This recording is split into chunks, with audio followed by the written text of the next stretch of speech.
사랑과 은혜와 진리로 충만하신 아버지 하나님, 오늘 밤에도 생명의 말씀을 부여잡고 간절히 기도하는 영혼들마다 주께 주시는 평안함과 해결함과 주께 주시는 놀라운 은혜로 덧입혀져서 모든 해결함을 통한 기쁨과 즐거움과 감사함으로 돌아가는 은혜의 밤이 되게 하여 주시옵소서. 모든 것 주님께 감사드리며 예수님의 이름으로 감사하며 기도하옵나이다. 아멘. 네, 오늘 마가복음 11장 20절로 25절 보니까 우리의 기도는 믿음의 기도여야 된다는 것을 지금 잘 설명해 주고 있습니다.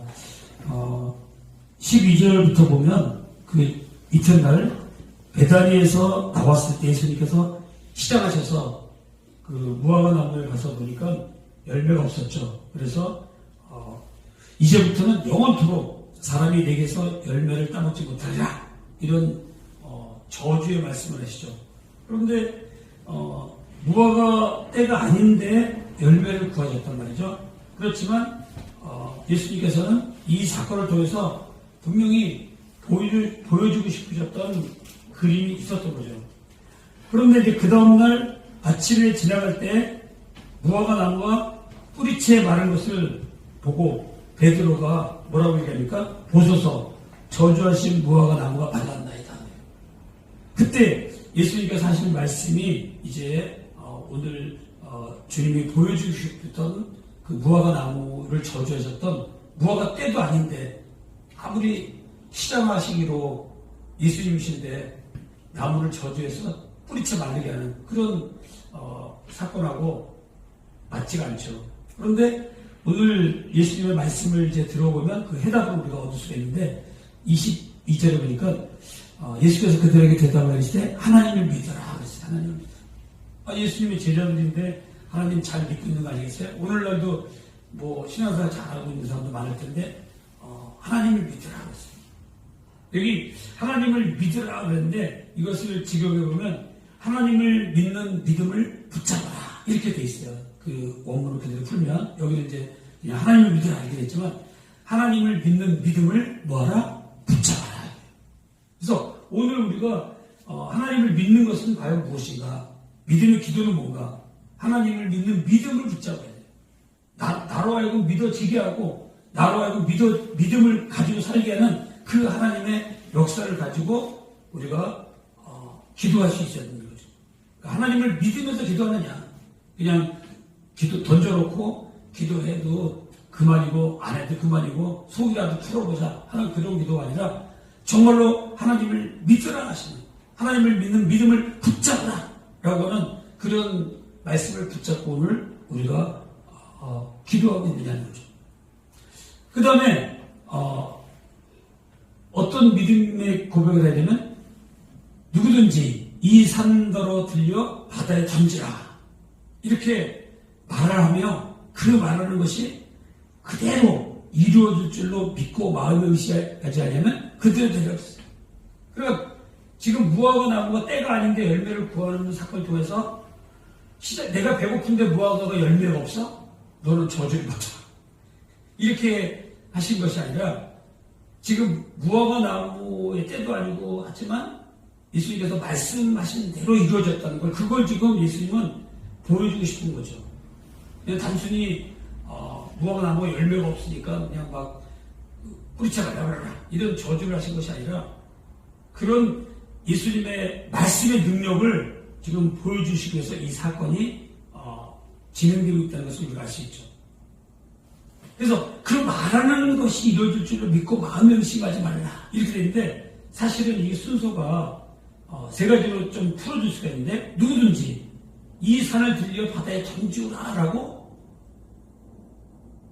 불가능한 일인데 그렇게 말할 수 있느냐를 보는 거죠. 하나님을 믿으면 그렇게 말할 수 있다는 거죠. 도저히 이루어질 수도 없고 결과도 나오지도 않는 인간으로서는 해결될 수 없는 그런 말을 할 수 있는 얘기죠. 그러니까 우리가 언어가 진짜 하나님을 믿으면요 언어가 달라요. 하나님을 못 믿는 사람은 언어가 틀린 거예요. 예수님을 믿어도 교회를 다녀도 언어가 달라요. 그래서 우리가 이 언어가 이 산을 들려 바다에 던져라 도저히 이루어질 수 없는 말이지만 그렇게 말할 수 있다는 거죠. 그래서 던지라 하며가 첫 번째고, 두 번째가 마음에 의심하지 않냐는 게 중요해요. 의심이 두 번째예요. 의심하지 않는 게. 그 다음에 세 번째가 뭐냐면, 그 말하는 것이 그대로 이루어질 걸로 믿으면 그대로 너에게 되리라. 이렇게 돼 있어요. 그러니까 우리가 믿음의 기도를 한다, 믿음의 신앙생활을 한다, 믿음의 삶을 산다는 것은 하나님께서 주시는 믿음을 붙잡고 하나님께서 주시는 도저히 이루어질 수도 없는데도 말을 그렇게 한다는 거죠. 믿음의 말을 한다는 거죠. 고백을. 이 산을 들려서 바다에 던지라. 누가 보면 미친 말이죠. 어떻게 산이 들려서 바다에 던져지겠어요. 그런데 그런 상황대로 그런 말도 할 수 있다는 거죠. 믿음을 하는 거예요. 그래서 의심하지 않는 거죠. 이렇게 기도의 내용이 다르다는 거죠. 그리고 이제 마지막으로는 뭡니까? 무엇이든지가 나와요. 아까는 누구든지라고 했죠. 누구든지 이렇게 믿음의 말을 하는 게 중요한 거고, 이번에는 무엇이든지가 중요해요.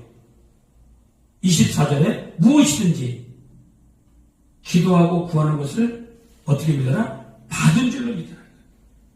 우리는 기도하고 응답은 언제 올지 모르니까 그냥 계속 기다리고 있는데, 사실은 뭐예요? 이미 하나님께서 받은 게 많아요. 기도하는 동안에. 그래서 이미 기도하고 구하는 것은 받은 줄로 믿으라 그랬어요. 그리하면 너희에게 그대로 되리라 그랬어요. 그러니까 오늘 밤에 우리가 믿음의 기도라는 게 뭐냐? 하나님을 믿는 믿음을 붙잡고 하는 기도를 얘기하죠. 그냥 허공을 치는 기도들이 아니라 하나님을 믿는 그 믿음을 가지고 붙잡고 가는 기도. 그리고 우리가 도저히 할 수 없는 그 말을, 믿음의 말을 고백할 수 있는 기도. 그리고 의심하지 않고 그 말하는 대로 그대로 이루어지실 것을 믿고 하는 기도. 말하는 대로 응하리라고 했잖아요. 이게 언어가 중요하죠. 그 다음에 무엇이든지 기도하고 구하는 것을 받은 줄로 믿으라고 했어요. 주시면 주시고 말면 말고.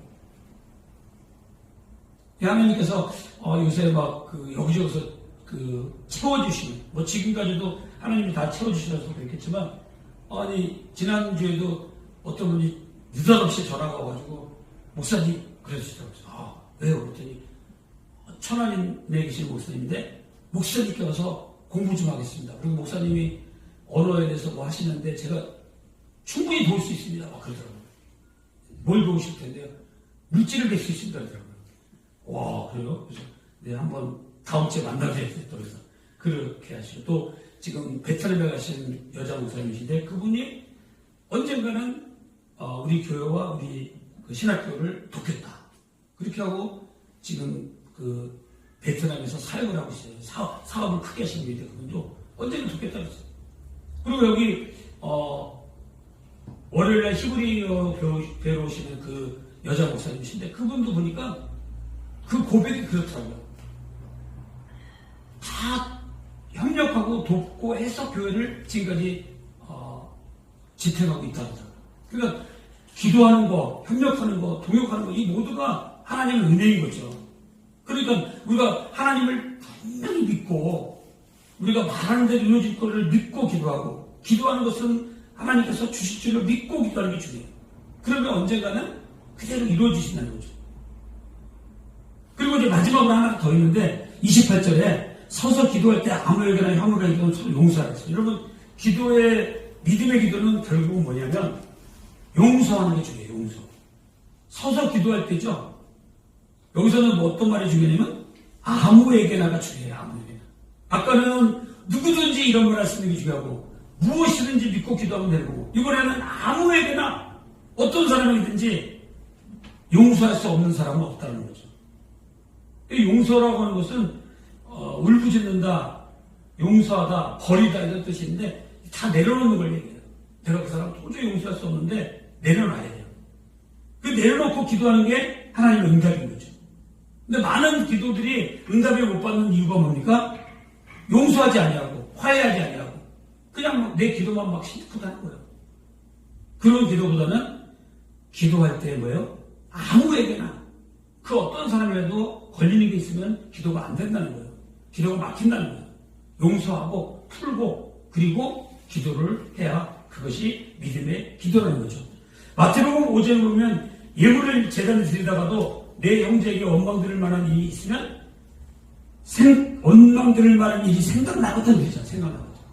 생각나거든. 예물을 드리려고 하다가도 잠깐 놓고 먼저 형제에게 옛날에는 성경에는 사화하고 그랬어요. 좀 어려운 말이죠. 지금 성경에는 화목하고 이렇게 있어요. 좀 쉽죠. 말. 옛날에는 사화. 그러니까 개인적으로 다 풀고 가는 거예요. 여기 화목하고 그 후에 와서 뭘 드려라? 예물을 드리라. 그러니까 믿음의 기도 가운데 네 번째로 중요한 건 뭐냐면 화해하고 용서하고 풀고 기도를 해야지 한마디 기도도 응답이 되는 거지 내가 풀지 못하고 막 묶여있고 용서하지 못하고 꼬여있는데 기도하면 안 된다는 거죠. 그래서 이사야서 1장 13절에 보니까 삶과 관계가 무너진 백성들은 하나님이 책망하시고 아모스 5장에도 보니까 오직 정의를 물같이 공의를 마르지 않는 강같이 해리가 했잖아요. 정의는 하나님께 대한 재판, 하나님이 재판한다 이런 뜻이고 공의는 뭡니까? 거룩을 얘기해요. 하나님과 사람 앞에 정당하게, 정의롭게, 그 다음에 거룩하게 살아갈 때 그런 기도가 하나님 나라에 상달되고 하나님 응답해 주시고 무엇을 구하든지 주신다는 거죠. 오늘 저녁에 이 마가복음 11장 20절로 25절에 나와 있는 믿음의 기도를 우리가 늘 기억하고 기도한 대로 응답받고 살아가는 여러분과 저가 되어주시길 주의 이름으로 간절히 축원합니다.